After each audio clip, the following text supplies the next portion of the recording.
Here we are on Chapter 9, Section 3, where we're talking about vectors in a plane. So vectors are something that have a direction and a magnitude, and magnitude is basically the length of the vector. Scalars are something that you can multiply vectors by, and most of the time when we're using scalars, they're going to have a meaning like height, weight, temperature, stuff like that. And our vectors are force and velocity if they have meaning like that. So geometrically, vectors look like rays. There's an initial point.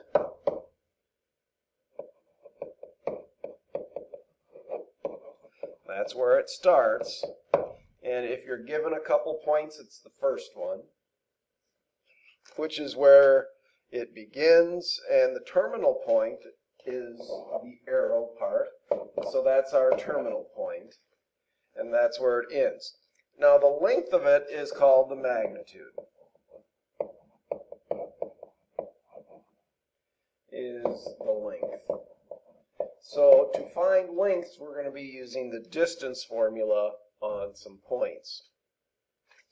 And the notation that we use is that, with the absolute values around it, with the vector on top.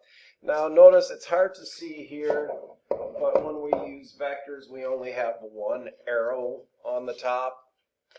The direction of the vector is typically described using its components. More to come on that. Yeah, we're going to talk about component form. Magnitude of vectors is represented by that notation. The absolute value with the vector above it is computed using our distance formula. And we'll do an example of that here pretty quick. Suppose that you are at the southwest corner, so here's southwest corner would be right there, of a park and want to visit the water fountain and go to the basketball courts. From your current location, the fountain is 200, so we'll call that 200 meters or yards to the east, and 100, and we'll put it right there, to the north of your current location. From there, the basketball courts are 50 south, so 50 south and 50 west. So here's where that is. So if we take a look at it, we have a couple vectors going on here. We have the original vector going to the water fountain, and then we have the vector going back to that basketball court. Okay? And notice that I use the vector. So if you were to go to the basketball courts directly, describe the vector that would take you there. Well, if I'm going 50 south and 50 east or west of there, so each of those are 50, and this point out here is at 200, 100, we know that if I take 50 off of each of those, if I go to the basketball courts directly, I'll be at the point 150, 50. And notice that those vector component form of a vector, they are pointy. So let's use some vector math here. If my original going to the water fountain was a vector of 200, 100, and my vector from there, again, we're going to be using the east and north as positive directions, because that's, and then when we go to the basketball courts, we're going west and south, and those were both 50, so we would make them negative. And what do we notice about vector addition there? If I ended up at 150, 50, I can subtract those two or add those two together to get that. Okay. Vector addition. The vector obtained from the sum of two vectors is called the resultant vector and can be obtained geometrically by creating a new vector from the original point to the first vector to the terminal point of the last vector. So instead of being here and then here, we can go directly, and that's our resultant. So that's what we call the resultant vector. In this case, PR is my resultant vector. As real numbers, vector addition is commutative, which is often referred to as the parallelogram. So, which means that if I take the original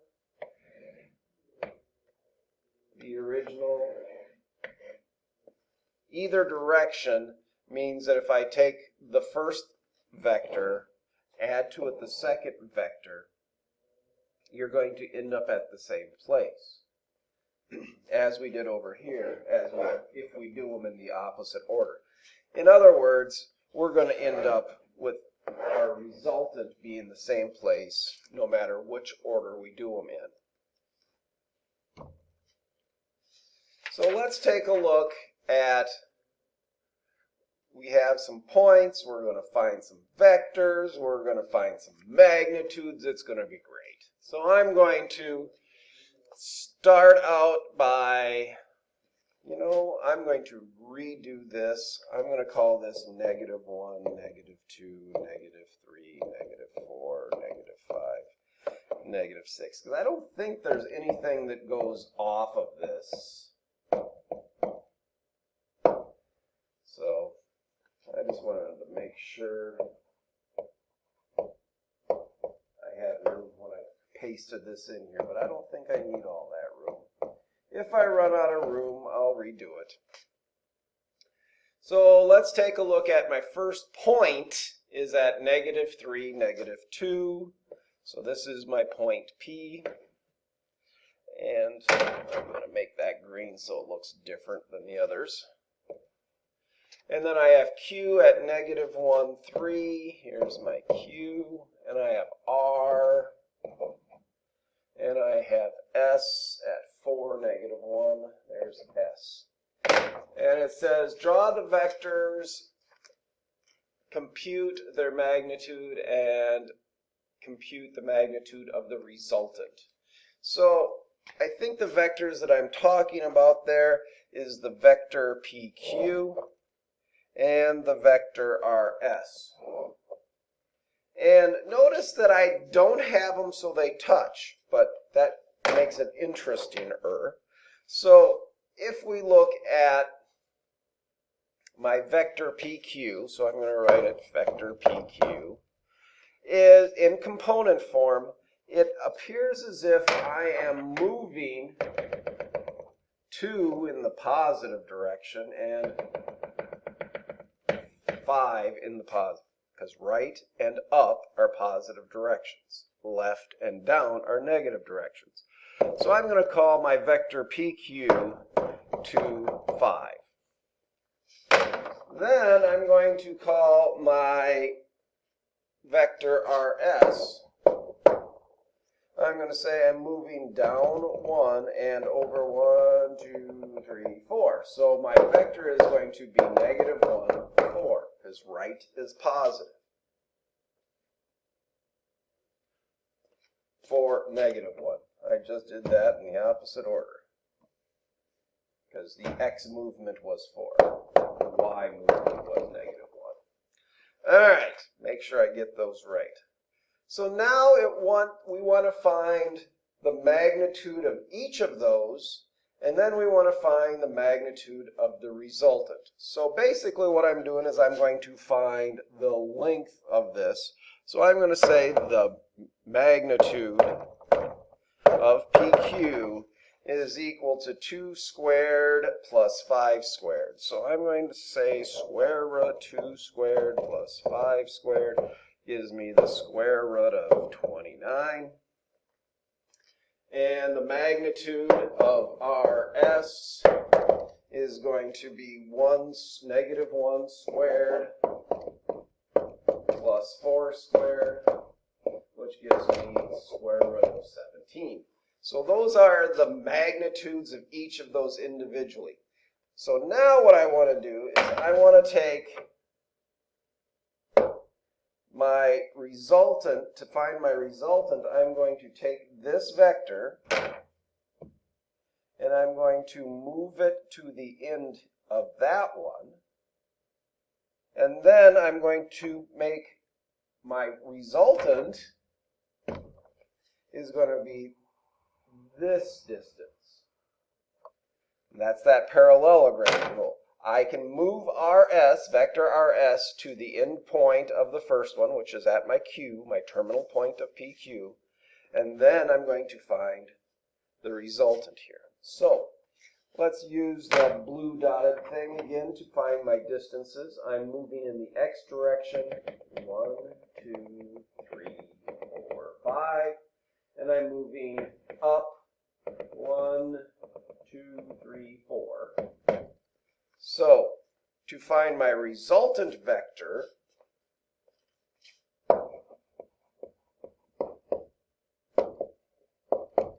I would do the square root of 5 squared plus 4 squared, which gives me 25 and 16,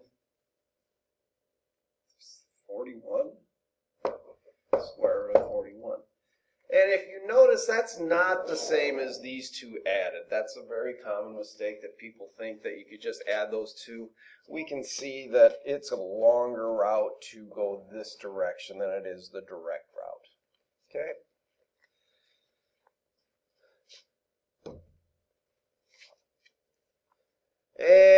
And suppose that we have some forces here. Suppose a force of 5 newtons is applied vertically on an object at rest. Well, my object at rest is going to be a box. And I'm going to have 5 newtons in the vertical direction. And I'm going to have another force of 9 going horizontally. So I'm going to pick this direction horizontally.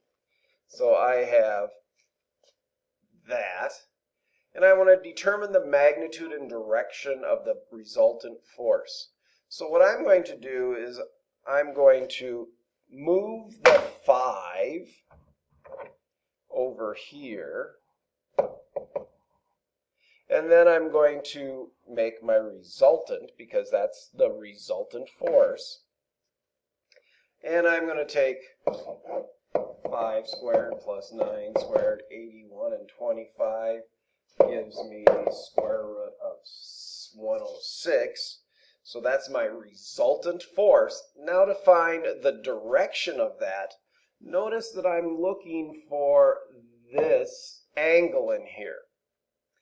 So, and there's going to be a lot of different ways you can give that angle. You know, if you're going to measure it in coordinates, you would go from the north down, but we're going to measure this from the horizontal up, and probably talk about that at some point too. So I need to find that angle, so I'm going to say the tangent of my theta is equal to the opposite over the adjacent. Inverse tan, and so I get the inverse tan of 5/9, which gives me 29 degrees up from horizontal. Up from horizontal. So I have my magnitude, that square root of 106. I have the direction, the 29 degrees up from horizontal. Okay? Let's do another one of those. Oh, let's not do another one of those. We have 10 seconds left. I'll start there on the next video.